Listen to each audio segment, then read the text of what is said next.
So I'm just going to wait a couple moments here before I go through some of the accessibility, just to give people a couple minutes to get into the room here.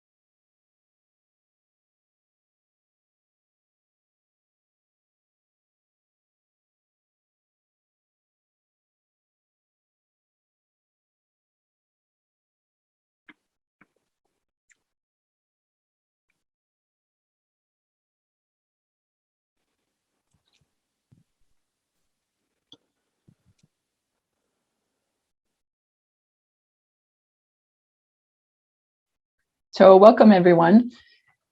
One of the first things we're going to do here is I'll just go over some of the accessibility components and the agenda for today. So thankfully for a generous donation from the Calgary Foundation for a community grant, it's allowed us to have some great accessibility components for communication. So our meeting today will feature simultaneous English and French translation, ASL interpretation, LSQ, and English and French captioning. So please take a moment to adjust your settings as appropriate. What that means is you can select preferred English or French. It's in the bottom right-hand corner. You do this by selecting the interpretation option on your Zoom menu. Once you select this option, you will not need to change language settings again during the presentation. But you must select a language, even if you want to hear the presentation in English. If you're on a mobile device, such as a phone or a tablet, you can find language interpretation in the options under More. So for those of you who require ASL or LSQ interpretation, our ASL interpreters today are Carmen and Larissa, and our LSQ interpreter is Melissa Ann. We will be spotlighting those components throughout the presentation. We recommend using Zoom's speaker view to view the interpreters and current presenters. If you are using shortcuts, you can press Alt F1 on your computer to switch between these views.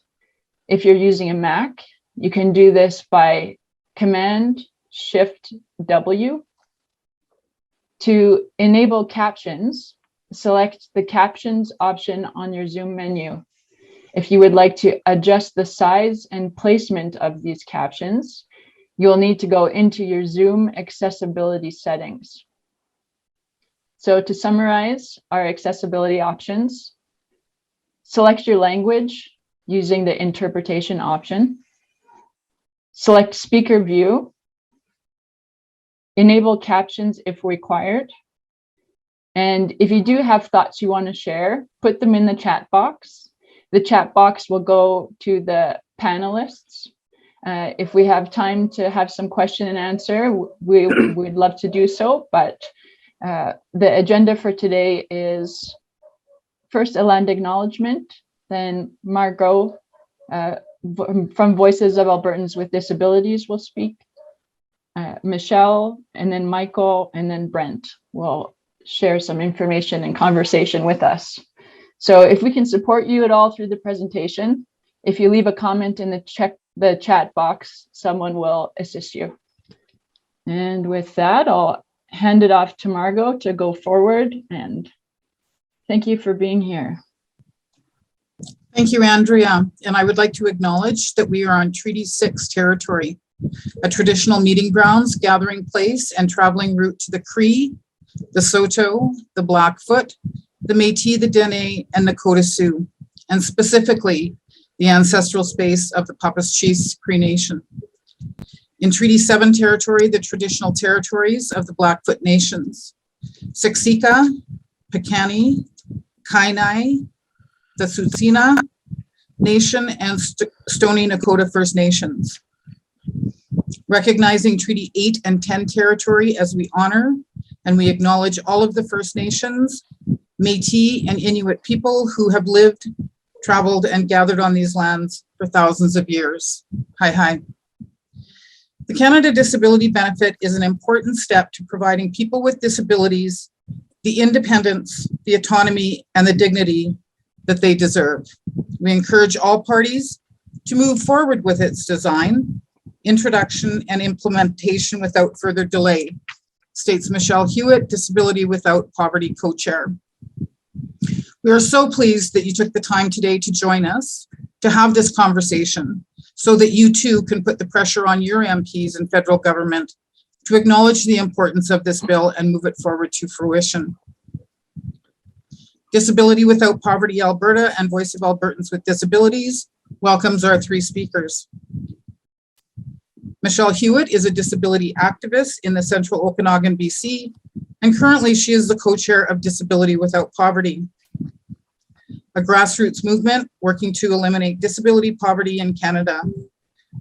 Michelle was a school principal until 2008, when an aggressive form of multiple sclerosis brought that career to an end. As she is now viewing life from a wheelchair, she is constantly struck by the inequities that disabled people face. Unsatisfied with the status quo, she works to advance systemic change as a volunteer with a number of disability advocacy groups. Michelle realized that the need to hone her activist arguments. She initially took courses with the Disability Studies Department of Ryerson University. With the fire of academia relit, Michelle is now pursuing her PhD at UBC Okanagan, where she is researching care options for working-aged disabled people with advanced progressive illnesses. Typically, this all takes place from her bed with the company of her Bernese mountain dog. Welcome, Michelle. Thank you, Margot, and welcome to everybody. I am coming to you today from Kelowna, BC, from the unceded and ancestral lands of the Selix First Nations.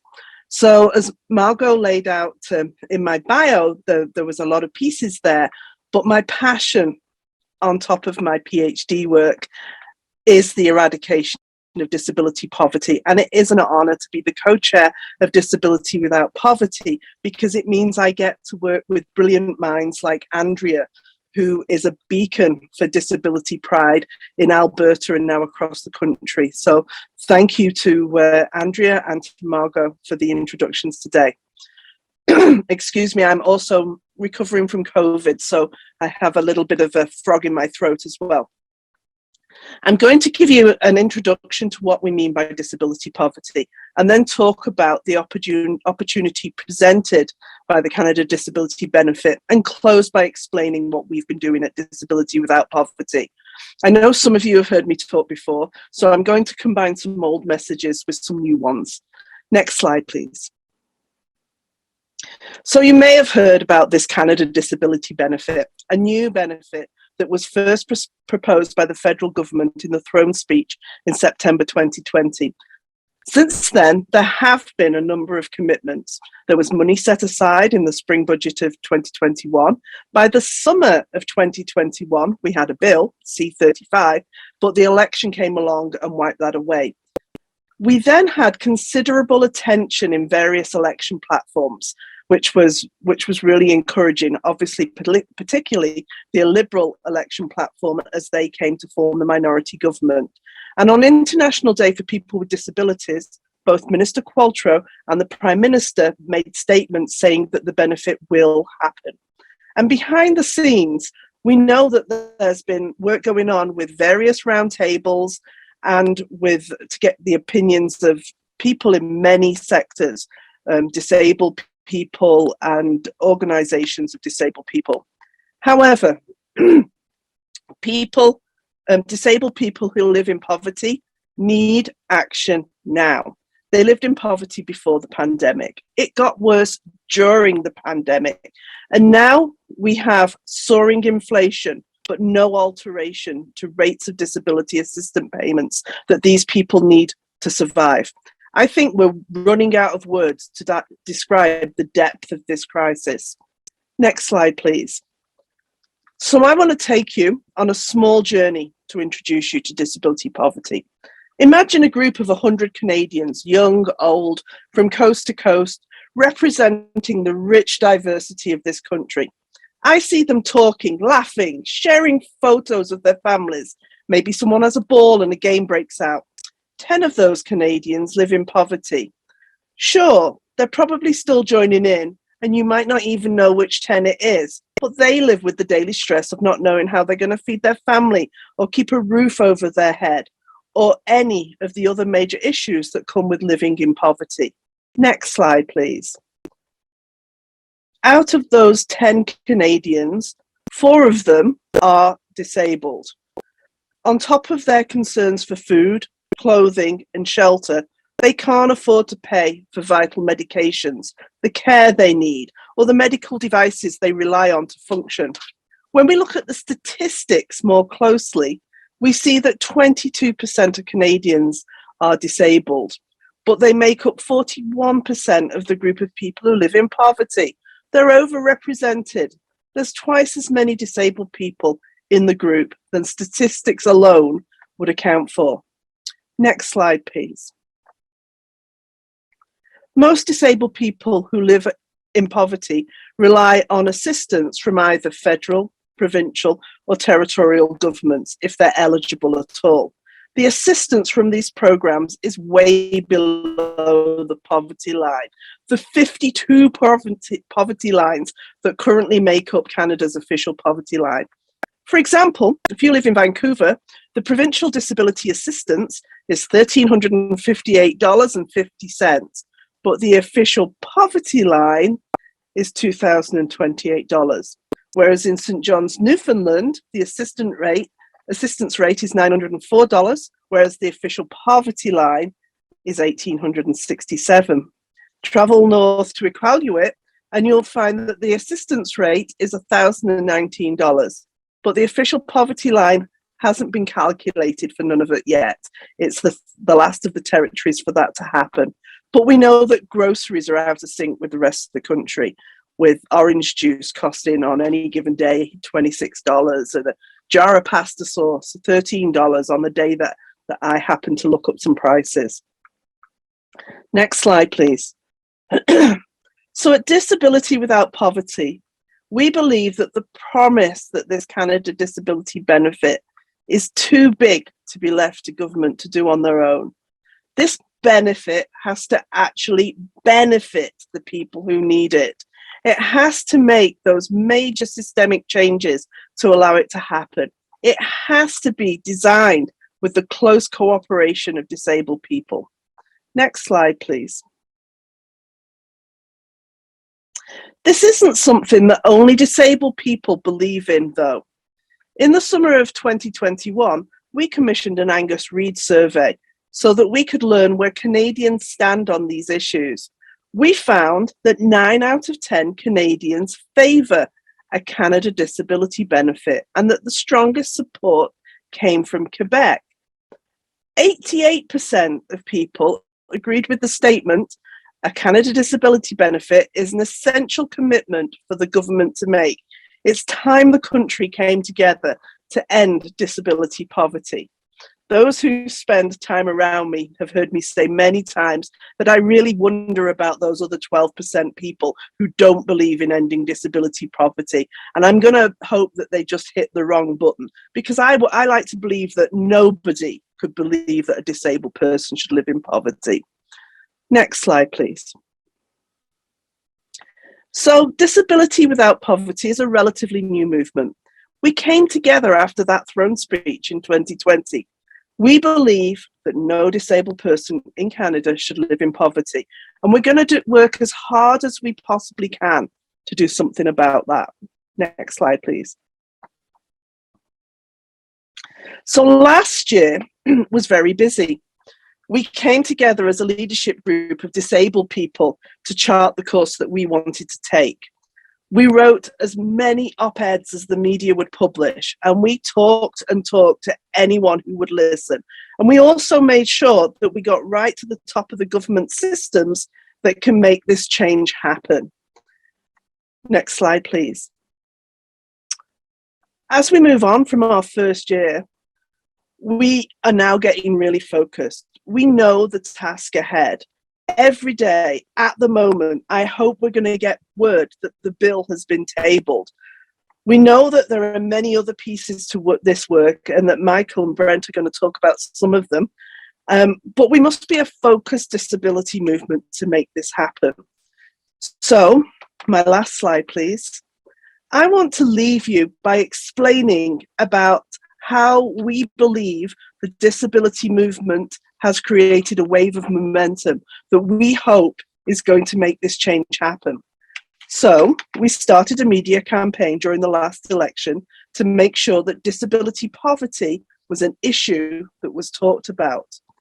After the election, when we were in the period where the government was settling into its new business, we wrote a letter that we wanted to get the signatures of 100 Canadians on.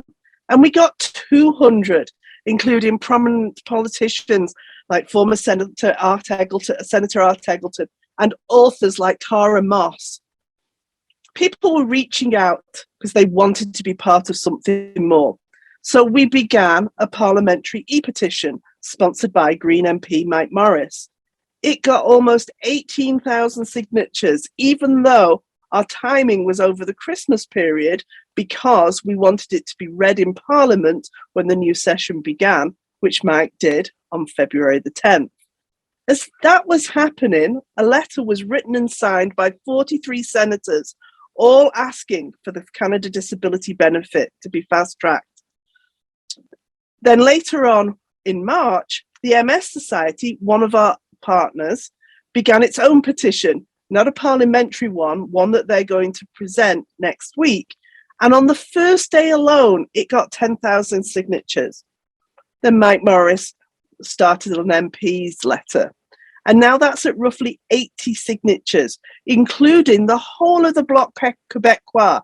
And they didn't mention anything about supports for disabled people in their election platform, the only party not to do that. And at the same time, hopefully you have seen on social media that we're pushing a hashtag where's the bill, so that we can give people the materials to contact their own MPs asking, where's the bill? And so that we are gradually building this momentum. It's hard work. It's a drip effect, and you just never know what's going to be successful. But we are determined. We cannot let disabled people face 6.7% inflation with no increases to their assistance payments without shouting about this in the loudest way we can. So that was my time to give you an introduction. As the warm-up as I pass you on to Michael Prince. Thanks, Michelle. I want to say that as a co-chair for Disability Without Poverty, there's no option to not build momentum. And so that includes all of you, right? That includes all of you that are here today taking part in this conversation. So we're grateful to have everyone here. For Dr. Michael Prince. So Michael joined the University of Victoria in 1987 as the inaugural Lansdowne Professor of Social Policy in the Faculty of Human and Social Development. He's also an adjunct faculty member in the Department of Political Science in the Faculty of Social Science at the University of Victoria. As a policy consultant, Dr. Prince has been an advisor to various federal, provincial, territorial, and municipal government agencies, 4 royal commissions, and to a number of parliamentary committees, both federally and provincially. An active volunteer, Michael has been a board member of a community health clinic, a legal aid society, and a hospital society foundation, the BC Association of Community Living. As well, he's currently a member of the Social Policy Committee to the Council of Canadians with Disabilities, the Income Security Advisory Committee to Inclusion Canada, and a member of the Registered Disability Savings Plan Action Group to the Ministry of Social Development and Poverty Reduction, Government of British Columbia. Michael also serves on the Ministerial Disability Advisory Group to the Honorable Carla Qualtrough, Minister of Employment, Workforce Development and Disability Inclusion for the Government of Canada. Welcome, Michael. Thank you, Andrea, and welcome everyone. I'm speaking to you today from my office at the University of Victoria here on Vancouver Island, and I want to acknowledge with much gratitude that I work and live on the traditional unceded territories of the Lekwungen speaking peoples, the Esquimalt and Salish First Nations here in southern Vancouver Island. So thank you to you, Andrea, and thank you to Margot and the Voice of Albertans with Disabilities for this invitation, this opportunity to talk about this important policy reform, the Canada Disability Benefit.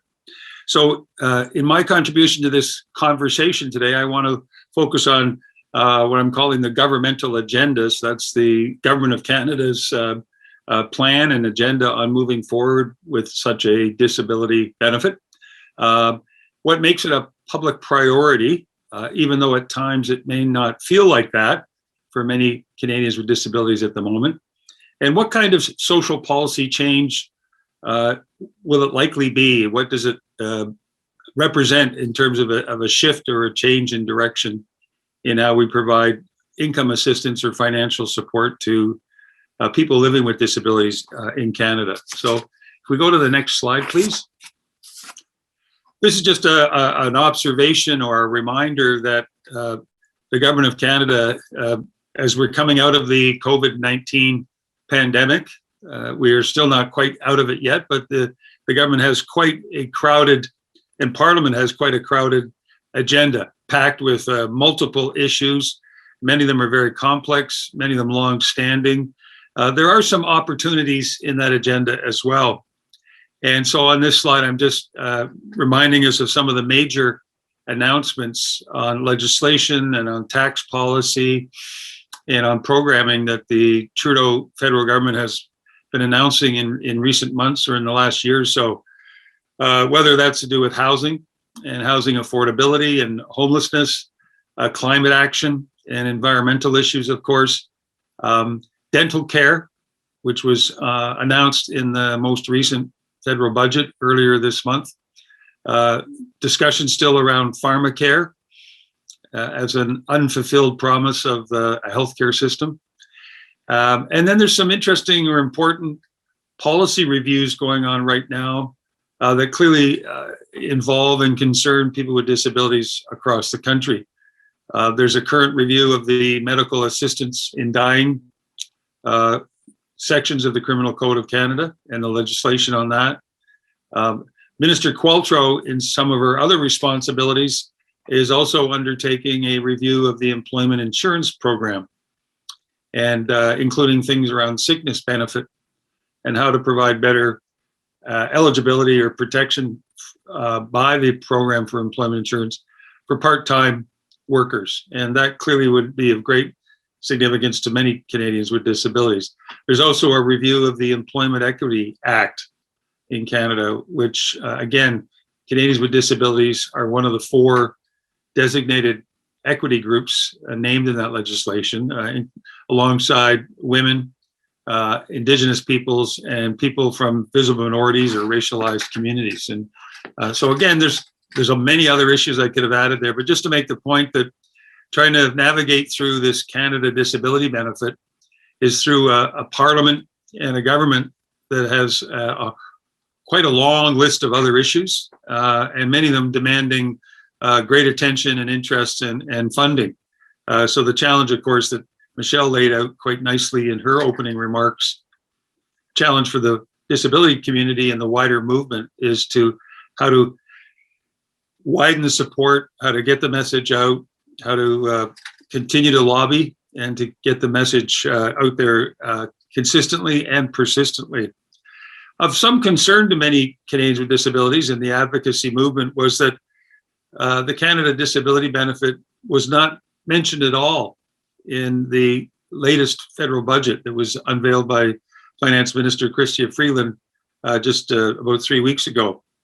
Neither when we heard that the NDP and the Liberal parties had agreed to a formal working agreement that would keep this minority parliament going till presumably 2025, that the NDP would support the Liberal government on matters of the budget and on votes of non-confidence to provide some stability in this parliament. And there was a list of issues that the two parties had agreed to work on in moving forward and making this a productive and a sustainable parliament over the next 2 to 3 years. What was missing in that list was any mention of the Canada Disability Benefit. So that quite naturally raised a lot of anxieties and questions in people's minds as to, well, was this no longer a priority? Was this off the agenda? And as Michelle said, I think quite well, not necessarily. In fact, there has been a lot going on, as Michelle said, behind the scenes. In fact, in several arenas or areas. A lot of the focus right now is on Parliament and the parliamentary arena and getting that bill tabled in the House of Commons. There's also the arena of cabinet, the federal cabinet, and Minister Qualtrough's role in that cabinet and her getting the commitments through her cabinet and her caucus members in the Liberal Party in Parliament.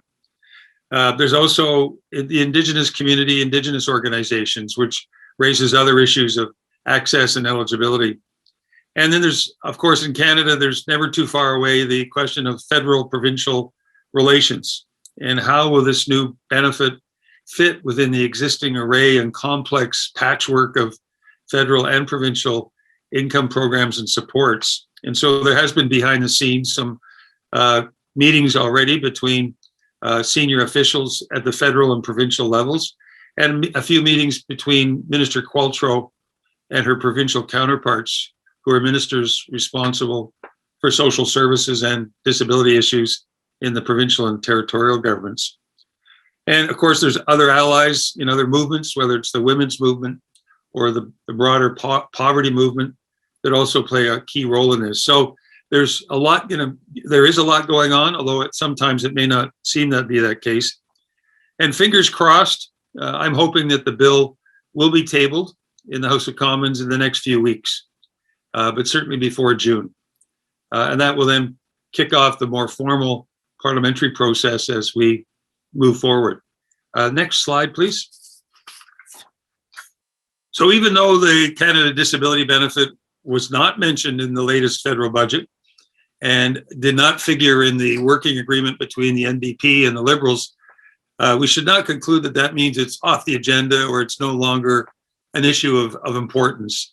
I would argue that, in fact, it is very much a public priority and a political priority. And what makes it that is, in this slide, is three different kind of dimensions. There's tremendous legitimacy around the idea and concept of a Canada Disability Benefit. Just to remind you, as Michelle did, it's a commitment that's been identified in previous budgets and throne speeches. And we did see a bill tabled last year, and a new one will be tabled again soon. In the mandate letter that the Prime Minister issues to every cabinet minister, the one to Minister Qualtrough, again, specifically instructs Minister Qualtrough to oversee the introduction and implementation of a Canada Disability Benefit in her role as the minister responsible. And again, as Michelle so well demonstrated, there's a clear, long-standing need for many, many people in the disability population in this country for adequate, important financial assistance. The feasibility of this idea is that there's already a great deal that the Canadian government does around disability issues. This is not a new field and a new area. And in designing the program, we already have a number of existing programs, whether it's for seniors of low income or for families with young children, where the government of Canada is delivering income-tested benefits to eradicate, prevent, or reduce poverty. And there's no doubt there's the administrative capacity within the federal public service to deliver such a program. So this is not a brand new, untested, unknown, unfamiliar policy idea. And as Michelle said, with in terms of the Angus Reid poll and other evidence, there's clearly both political interest and public popularity around this. You add those three things together: legitimacy, feasibility, and popularity, and those are pretty strong ingredients for making this a serious priority that will go ahead, will move forward. So I'm very optimistic and quite confident that this is not going to slide off the agenda or be ignored. If we go to the next slide, please. The question here is, well, what kind of social change is this about? This is not a universal basic income for all Canadians. This is a targeted program for people with disabilities. And one of the big questions around the change will be, how will eligibility be defined? How will disability be defined to determine who will be eligible or not? This is an innovation in the sense that we will be introducing a new program, a new income supplement at the federal level, to, at present, an unknown number. We don't know yet how many Canadians with disabilities will qualify for this. The government has indicated in statements that it's intended for what they are referring to as working age people with disabilities. That typically means people of ages 18 to 64, which raises questions of what does that leave, or what does that mean for younger youth and children living with disabilities, and for seniors or people 65 and over living with disabilities? How will this new benefit then interrelate or articulate with these other age groups and categories? So it is an innovation, a new program, but it's largely evolutionary, not revolutionary. It's evolutionary in the sense that it's being inserted into an already existing array or landscape of many programs. The Government of Canada said the intention is not to replace or eliminate other programs. And so the challenge then is, how does the new program fit into all these existing programs, which have very different eligibility rules and coverage and delivery systems? The goal is to fill a gap in the income security system. It's not to address supports or services in the healthcare or education or housing or social services area, although of course it will have many implications for how people access or qualify for those other benefits. And there's a lot of familiar elements of design in this program proposal that are available in other areas. But these are this slide shows a lot of the items for conversation and discussion that once a bill is tabled in the House of Commons, and probably in the fall, this September, October, November, when House of Commons Committee will hold hearings, that's when disability movements like Disability Without Poverty and other organizations and families and communities will come forward with what will need to be pretty clear, specific answers to a lot of questions as to how the program will be designed. So how evolutionary will it be? How dynamic or new will it be? How comprehensive will it be? How adequate will it be? Those are all key questions yet to be determined, and the conversations are important to be had right now and through the summer and into the fall. This, just because it's an evolutionary and not a radical change, does not mean that there's not the potential for transformation. And if we go to the next slide, please, I asked, if we go back one, please. Thank you.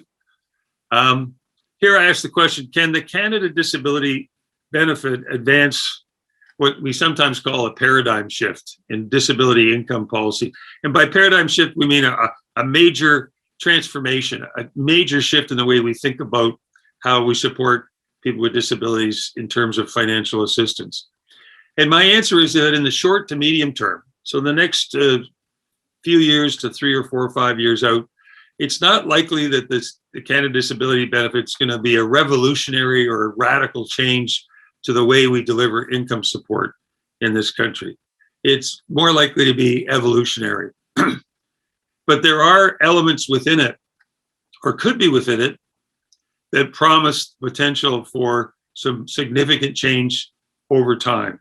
And I just want to highlight three here that are potential, what might be called game changers or paradigm shifters. One is, what definition of disability will be adopted for purposes of determining eligibility for the program? And if we move away from some of the old existing, more medical, narrower, more restrictive definitions, we have the potential here to move towards a far more social model, inclusive, comprehensive, a way of addressing eligibility. That could be a game changer over time. Another one is how we recognize the costs, the additional costs in particular of living with a disability, in how the benefit amount is actually set. And again, there's some opportunities there to be much more expansive, progressive, and shifting the way we've done this for decades, if not for a century or longer. And also in how we include the treatment of earnings, any kind of employment income, and even beyond that, other assets that people may have. If that is done in again, a more modern, progressive, generous way, that has the potential of, again, shifting the way we think and way we deliver programs. But my conclusion right now is that as long as our general approach in this country continues to be relying primarily on provincial, territorial, and First Nation social assistance programs as the main way of delivering financial support to people with disabilities, that then this is not going to be a radical or revolutionary or transformational change. It will continue to constrain the ability of the Canada Disability Benefit to be a paradigm shift.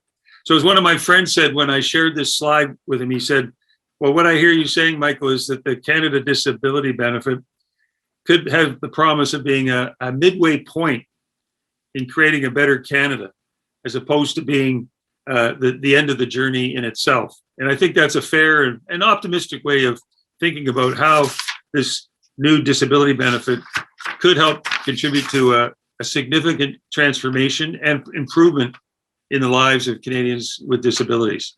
Last slide is simply a thank you, and I look forward to Brent's presentation and any time we may have for any general conversation. Thank you very much. Thank you, Dr. Prince. So I was writing all kinds of notes while you were speaking there, and the words that you were sharing: legitimacy, feasibility, popularity. When you say those words, I think of the connecting words for me are optimism and action. So, yeah, political interest and speaking about working age. So I think that it's important for us to put ourselves in those people's shoes to see what our monthly amounts we receive, and would we be able to live on the amounts that many Albertans with disabilities receive. So in Alberta, assured income for the severely handicapped, AISH, is $1,685. And so although the benefit itself won't be a radical change to make it happen, I think that the large amount of change would be in several $100s, because now the monthly shortfall is anywhere between $200 and $300. So I'm excited to hear what you have to say, and thank you for the presentation. I'd like to now introduce Mr. Brent Page. Brent often finds himself of two minds, holding two titles. One as March of Dimes Canada's Associate Director for Community Programs, and the other as the Executive Director of the Stroke Recovery Association of British Columbia, SRABC. SRABC is an affiliate of After Stroke, a program of March of Dimes. Brent has been involved in disability service provision and inclusion advocacy since first volunteering, then working for the Canadian Red Cross in the late 1970s. Brent wrote the Canadian Red Cross position paper on the accessibility for Ontarians with Disability Act and sat on the Government of Ontario's Built Environment Standards Development Committee that worked to harmonize the AODA with the Ontario Building Code. He was also a committee member of Barrier Free BC, which advocated for the BC Legislative Assembly to enact a strong, effective, and enforceable Accessible British Columbia Act. Brent's work intersects programs and initiatives that include assistive technology, community development, advocacy, and post-stroke community reintegration. Brent has an honors bachelor's degree from the University of Toronto in history and international law and obtained a certification as a quality manager for the University of Manitoba and the American Society for Quality. Brent acknowledges he lives and works on the unceded Coast Salish territories, the traditional ancestral territories of the Musqueam, Squamish, Tsleil-Waututh, and Tsleil-Waututh. He can be found most days cycling, kayaking, or running along the seawall in Vancouver when not volunteering time to his passions of history, the arts, and architecture. Thank you for being here, Brent. Thank you, Andrea, and thank you, Michael and Michelle. It's great to be here. I'm looking up because there's actually an eagle flying right downtown here right now. American bald eagle, go figure. I think I'd just like to start by reinforcing what we've been talking about on land acknowledgements, and I would invite all of us to reflect on the land that supports your participation or your employer's participation in our virtual space today. Let's head to the next slide. March of Dimes is committed to advocating for financial security for people with disabilities as one of the pillars of our new 3-year strategic plan, Champion Equity and Empowerability. In fact, we see financial security as not just a pillar, but a foundation that underlines everything else. Without access to livable income, people with disabilities cannot thrive. They just keep scraping by to survive. For far too long, people with disabilities have experienced an endemic of disability poverty due to systemic discrimination, barriers to employment, and the high cost of living with a disability, which of course, as we know, has been challenged because of our interest rates at the moment. We see the proposed Canada Disability Benefit as a once-in-a-generation opportunity toward ending disability poverty in Canada, and as a step in the right direction towards financial security for people with disabilities who currently live with precarity and uncertainty. For this reason, the CDB is a major focus of our advocacy work, as we want to take advantage of this unique window of opportunity.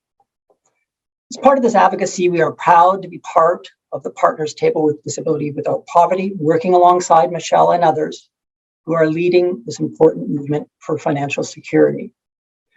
We know that many members of the disability community were disappointed that the benefit did not feature in the 2022 federal budget, as Michael was speaking about. We too were disappointed that the federal government didn't take this opportunity to communicate their progress on the benefit. March of Dimes, President and CEO, Len Baker, met with Minister Qualtrough in late March to discuss the benefit and other issues, and heard from her that the benefit remains a top priority, with work well underway behind the scenes by the public service. We also know that federally funded grassroots consultations will soon be underway on the Disability Inclusion Action Plan, including the financial security pillar, which focuses on the benefit. This work is being led by Independent Living Canada and Muscular Dystrophy, and as some of you probably know, Inclusion Canada is the lead on the financial security pillar. For this reason, we see the budget as a missed opportunity to acknowledge the ongoing efforts towards the benefit, rather than an indication that the benefit has been overlooked. We are working from a position that the benefit will be implemented and that we need to continue to push it forward and continue to shape it to meet the community's needs. In our advocacy work on the CDB, we have a few main priorities, and I'm going to talk about these in the next couple slides. Next slide, please. First, provincial clawbacks.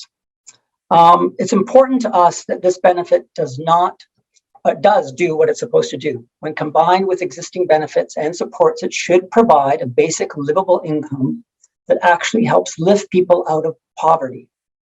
Minister Qualtrough has been clear. Her expectation is that the CDB is meant to be a supplement to existing benefits, not a replacement.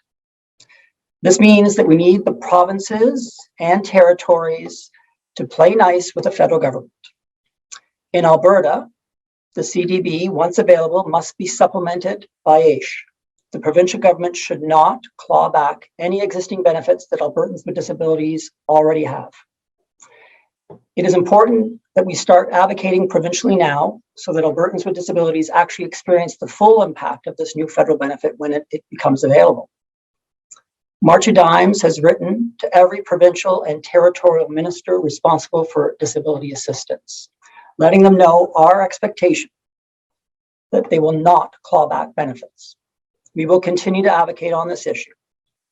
We also need to continue to tell the federal government that they must embed this requirement in the CDB legislation itself, rather than leaving it up to the provincial decision-making systems, as they did with the CERB. Next slide, please.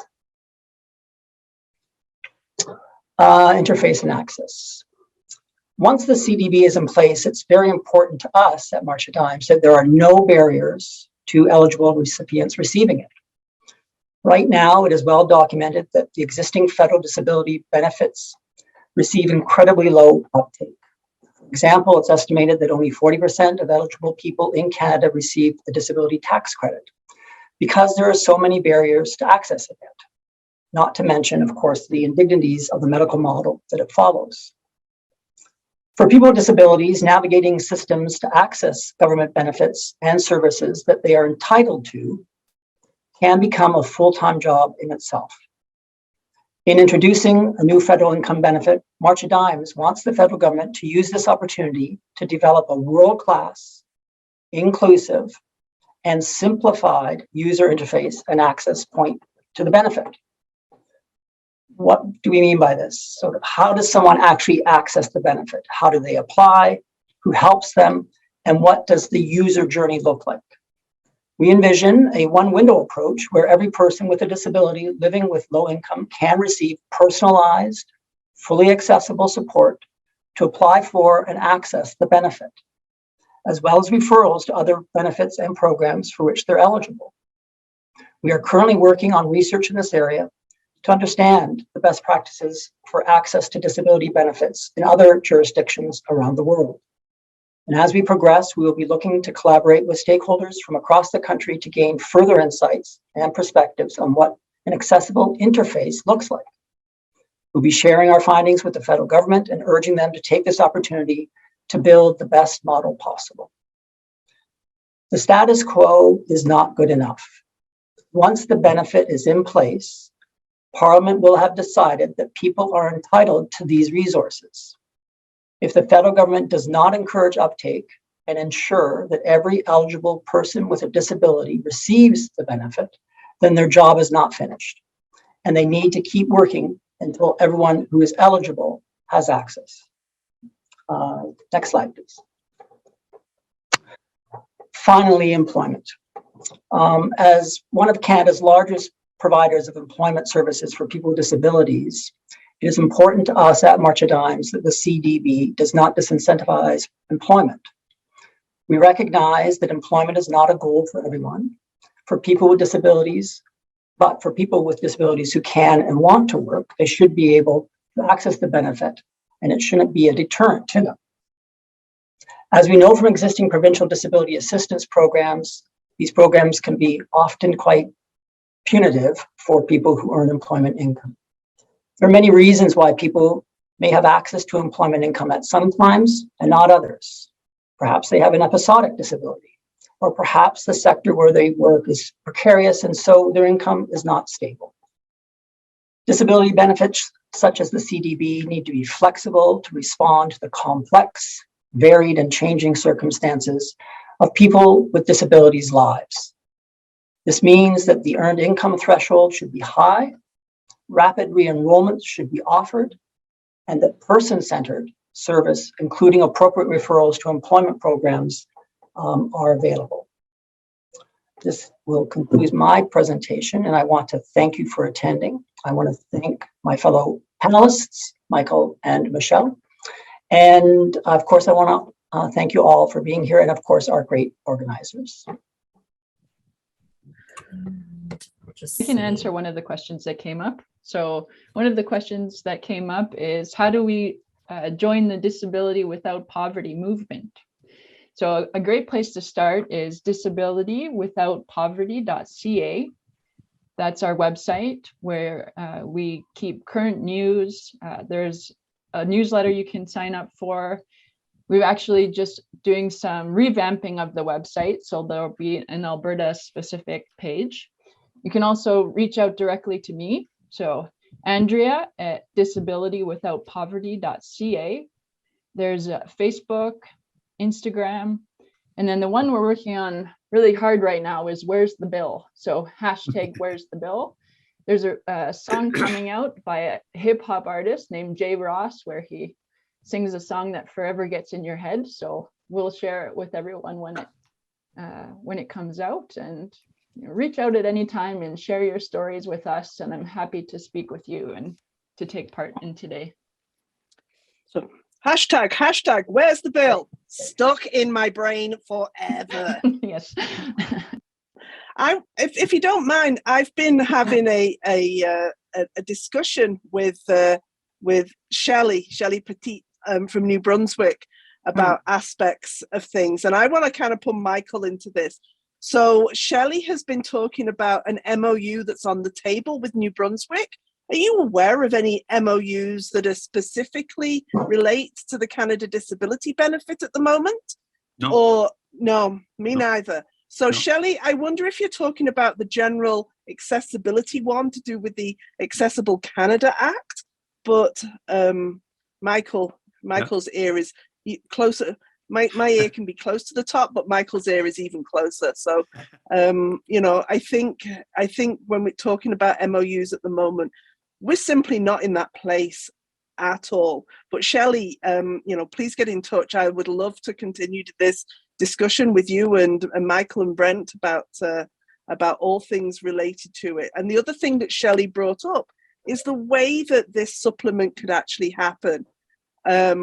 Shelley has she's just written again, several MPs clearly said this MOU will open up the ability for the CDB. Yeah, well, don't rule it out. Would love to know more. It would be very useful to all of us that are working on this. And yeah, my email is michelle@disabilitywithoutpoverty.ca. So please get in touch. But one of the other points that Shelley brought up that I think is really important is to do with how much and how and who gets what. And I think this speaks to that transitional nature of this evolution that Michael has talked about so eloquently. So, Shelley, you mentioned in the comments that she made that I know everybody not everybody can see them, that for it to be a fixed amount is not quite fair, because even when I showed the difference between Vancouver and St. John's, Newfoundland, and Andrea talked about Alberta, the amounts there, and then we add into that CPPD and veterans benefits, the amounts are all different. And one of the things that we really didn't get into is how much disability costs, right? And, Michael's heard me talk about this before. We don't have data on this in Canada.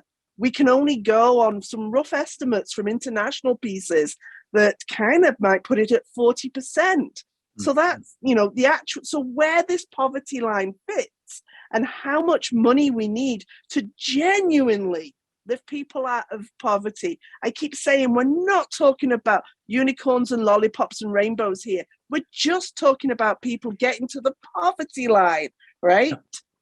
So I think that I wonder, Michael, if you'd want to talk a little bit more about that, about how, how this is going to fit in, how we've been told it's a supplement, and how the chances of that changing, and Yep. All of those pieces. Yeah. Well, I'm just thinking about your the question coming from Shelley from New Brunswick and her mention of a memorandum of understanding.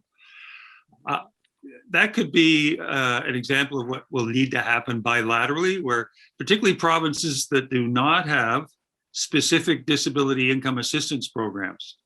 British Columbia does, Alberta does, Saskatchewan does, Ontario does, Manitoba does. Yeah, Manitoba.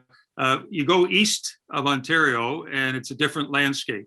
So the question is that New Brunswick and Nova Scotia, Prince Edward Island, and I think Newfoundland, Labrador do not have the same kind of, like here in BC, we can say very quickly, there's 123,000 people on disability income assistance right now this month. Boom. And we know what the screening eligibility is. You can't say that in 3 or 4 other provinces. And so what will need to happen is the federal government will need to negotiate formal agreements or MOUs, whatever you want to call them, how disability eligibility will be determined for people who are on provincial programs to qualify for this federal supplement. So that might be what Shelley's talking about, or what might be going on. And as you can imagine, there's clearly a strong incentive for provinces, particularly those that provide lower levels of support. And again, that's in Eastern Canada, more so than in Western Canada. Tremendous incentive to make a deal. And so, and if it's a government that's, open to that, and you've got strong federal ministers like Dominic LeBlanc and others in New Brunswick that help facilitate that. So that's, when you think about the history of social policy in Canada, that's often the way it happens. We think about the guaranteed income supplement, which sometimes gets mentioned as the exemplar or template for this benefit. Well, that was originally thought to be a temporary program because it wouldn't be needed as people got pensions and better retirement saving, and people like you, Michelle and Brent and Andrea. No, well, it's a permanent program, and it actually serves about 40% of seniors. So we still, need it. But what also happened was that when that was brought in, within 10 years, 6 provinces added on top of the guaranteed income supplement their own additional supplements. Mm-hmm. So we got a supplement on the supplement in certain provinces. So that could happen in this story as well. We could see, now again, it raises problems of equity because not all provinces will have the financial capacity or ability or interest to do so. But we could see, so again, let's be bold, let's be imaginative, let's push. So I'm intrigued by the New Brunswick development. But you're right, the question of eligibility, and the ministers made no secret of it. This is a targeted program. It's income tested. It will not be for 4 or 5 or 6 million Canadians with disabilities. It probably won't even be for 2 million Canadians with disabilities. It's a question of what the population will be. And that, again, the movement needs to bring some real specifics to that to make that as concrete and real as possible. Because at some point, dollar numbers will be talked about. That people in Treasury Board and finance departments will do what they do, which is always worry about costs. And we're seeing a federal government that's trying to reduce their deficit, trying to retreat from a lot of the pandemic programs. Here, we're trying to swim against the tide, saying, introduce a new income program that's permanent. Well, people like Minister Freeland saying, we're getting rid of this one's temporary, don't worry, we're going to pull that one. So we're like the mighty salmon who are trying to go up the river while the water's flowing the other way. So the more we can, make this concrete and feasible. I like what Andrea said. She heard words, when I said legitimacy or popularity or feasibility, she heard words like action, optimism, possibilities. We've got to convince people this is not only the right thing to do, but it's going to be an important thing to do, and it's doable. Yeah. It's doable. It's not going to break anyone's bank. It's not going to frighten people. And as Brent rightly said, you link it to the extent we can to employment ideas, and then it isn't just handing out cash, which again, some Canadians will be worried about. It's about investing in people, whether that's through community inclusion, social participation, quality of life, paid work, what have it. what have you, right? Full citizenship in all its dimension. I'll stop there because I know I'm going to eat up all your time. So Sorry. Michelle, it looks like you had a final comment, and then I'll just wrap up the hour. Yeah, no, I was just going to say there's a very simple calculation there, Michael. The number of people times the amount of the equals the budget, and you alter any one of those variables, right? And we as a disability, we've got a community, we've got to work on what we believe in those things. And you know, and I think as well, Brent, as you talked about, you know, what we hear, and you use the words disincentives to work, you know, for me, I see those as our dear old frenemy ableism, because who else gets talked about in this way, that we go to work and we earn money, but we can have it taken away from us for what reasons, right? And so I think, you know, as Michael laid out, this bill, when it, you know, this benefit presents such opportunity. There are so many things that we can finally get right. Individualization, so that people have the freedom to have their own income for the whole of their lives. The, you know, and who gets money and who gets to do what with it, and what happens to your EI, where, as I keep saying, the I is insurance. You paid for that. You paid for your CPPD, right? So, you know, there is a lot of work to be done. I'm so excited by the work that we've heard recently that's being done by Inclusion Canada on the DAP pillar. And I hope over the next 2 months, all of you, when you hear the consultations that are going to be taking place, that you all get a chance to participate and give your thoughts on it. Tell what you really, really want to have happen. And we'll all work as hard as we possibly can. Thank you, everybody. I could talk long and hard, but thank you for that bridge to the final wrap up. The motto that someone was speaking at the beginning of the chat in the box says, "Together we hold the power," which is the Voice of Albertans with Disabilities motto. But that cannot be realized without all of us working together. Spread the word, host webinars in your community, call your government representatives, be loud and be proud. And let's just get this done. So thank you to Michelle, Michael, and Brent for your passion. I can see that, and wisdom. Thank you to the attendees, and especially thank you to our sign language interpreters and CART, both en français and English.